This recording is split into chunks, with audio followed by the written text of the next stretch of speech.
অনেকগুলো কলকারখানা যেগুলো বন্ধ হয়ে গিয়েছে বিগত বছরগুলোতে, কিভাবে আমরা কত দ্রুত আমরা বন্ধ কলকারখানা কোনটি কোনটি চালু করতে পারবো। প্রিয় ভাই বোনেরা, আজ এখানে আপনারা যারা উপস্থিত আছেন, আপনাদের নিশ্চয়ই মনে আছে অতীতের এই সামান্য কয়েক বছর আগের ঘটনার কথা, 2 থেকে 3 বছর আগের ঘটনার কথা। আজ এখানে আমরা শান্তিপূর্ণভাবে এই সমাবেশের আয়োজন করছি, কিন্তু মাত্র কয়েকদিন আগের কথা, এই রাজপথ, এই আশেপাশের দালান কোঠা, এই এলাকার প্রতিবেশী ভাইয়ের বোনেরা সকলে সাক্ষী আছেন যে এখানে যখন বিএনপি, শ্রমিক দল, যুব দল, ছাত্র দল, স্বেচ্ছাসেবক মহিলা দল যারাই যখন সমাবেশ করেছে, আমাদেরকে তখন আতঙ্কিত থাকতে হতো কখন সেই স্বৈরাচার বাহিনী হামলা করে বসে। নিশ্চয়ই আপনাদের মনে আছে, আপনারা কি ভুলে গিয়েছেন সেই ঘটনা? ভুলে যাননি।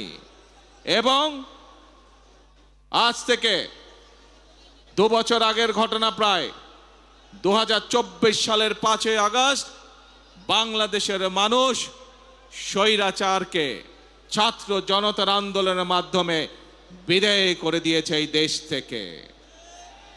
প্রিয় ভাই বোনেরা, সেই স্বৈরাচারের বিগত প্রায় 1 যুগের বেশি সময় আমরা কি দেখেছি? আমরা দেখেছি শুধু যে শ্রমিককে তার অধিকার থেকে বঞ্চিত করা হয়েছে তা নয়, শুধু যে ছাত্রদেরকে তাদের অধিকার থেকে বঞ্চিত করা হয়েছে তা নয়, শুধু যে শিক্ষকদেরকে তাদের অধিকার থেকে বঞ্চিত করা হয়েছে তা নয়, শুধু যে নারীদেরকে তাদের অধিকার থেকে বঞ্চিত করা হয়েছে তা নয়, এই দেশের প্রত্যেকটি খেটে খাওয়া মানুষকে তার অধিকার থেকে বঞ্চিত করা হয়েছে। এই দেশের মানুষের রাজনৈতিক অধিকার থেকে দেশের মানুষকে বঞ্চিত করা হয়েছে। বঞ্চিত করা হয়েছিল তাদেরকে তাদের অর্থনৈতিক অধিকার থেকে। প্রিয় ভাই বোনেরা, সেজন্যই এই দেশের মানুষ এই দেশ থেকে ছাত্র জনতা ঐক্যবদ্ধভাবে একত্রিত হয়ে গণ অভ্যুত্থানের মাধ্যমে স্বৈরাচারকে বিদায় করেছে এই দেশ থেকে। আমরা দেখেছি স্বৈরাচারের সময় কিভাবে দেশের অর্থনীতিকে লুটপাটের মাধ্যমে ধ্বংস করে দেওয়া হয়েছিল। আমরা দেখেছি কিভাবে দেশের শিল্প কলকারখানাগুলোকে ধীরে ধীরে বন্ধ করে দেওয়া হয়েছিল এবং এক পর্যায়ে গিয়ে ধ্বংস করে দেওয়া হয়েছিল, এবং বিদেশি জিনিসকে কিভাবে এই দেশে আমদানি নির্ভর করে হয়েছিল, এই দেশের পুরো অর্থনীতিকে কিভাবে ধীরে ধীরে আমদানি নির্ভর করে গড়ে তোলা হয়েছিল। আমরা দেখেছি কিভাবে স্বৈরাচারের সময় এই দেশ থেকে এই দেশের শিক্ষা ব্যবস্থাকে ধ্বংস করে দেওয়া হয়েছিল। আমরা দেখেছি এই দেশের স্বাস্থ্য ব্যবস্থাকে স্বৈরাচারের 1 যুগ সময় কিভাবে ধ্বংস করে দেওয়া হয়েছিল।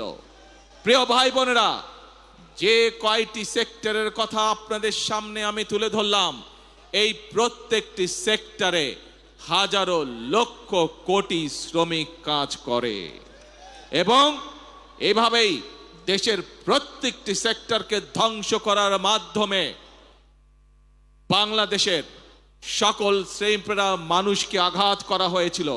বাংলাদেশের শ্রমিকদের ভাগ্য নিয়ে ছিনিমিনি খেলা হয়েছিল সেই দিন। প্রিয় ভাই বোনেরা, 2024 সালের 5ই আগস্ট মানুষ সেই স্বৈরাচারকে দেশ থেকে বিতাড়িত করেছে। এখন শ্রমিক, শিক্ষক, ছাত্র, নারী, পুরুষ সকলে মিলে এখন হচ্ছে দেশ গড়ার পালা। প্রিয় ভাই বোনেরা, আমার সামনে একটি ব্যানার আছে, সেই ব্যানারের মধ্যে লেখা রয়েছে বন্ধ কলকারখানা চালু করতে হবে।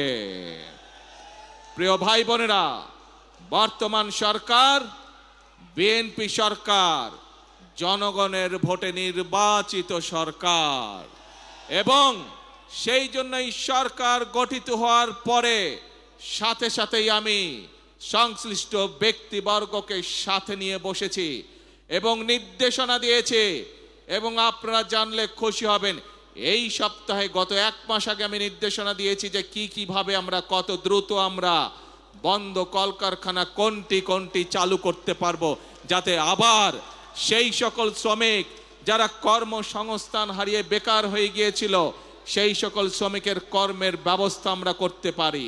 সেই মিটিংটি এই সপ্তাহে আবার নির্ধারিত হয়েছে। ইনশাআল্লাহ বাংলাদেশের অনেকগুলো কলকারখানা যেগুলো বন্ধ হয়ে গিয়েছে বিগত বছরগুলোতে, পর্যায়ক্রমিকভাবে আমরা সেই কলকারখানাগুলোকে আবার চালু করার উদ্যোগ গ্রহণ করেছি।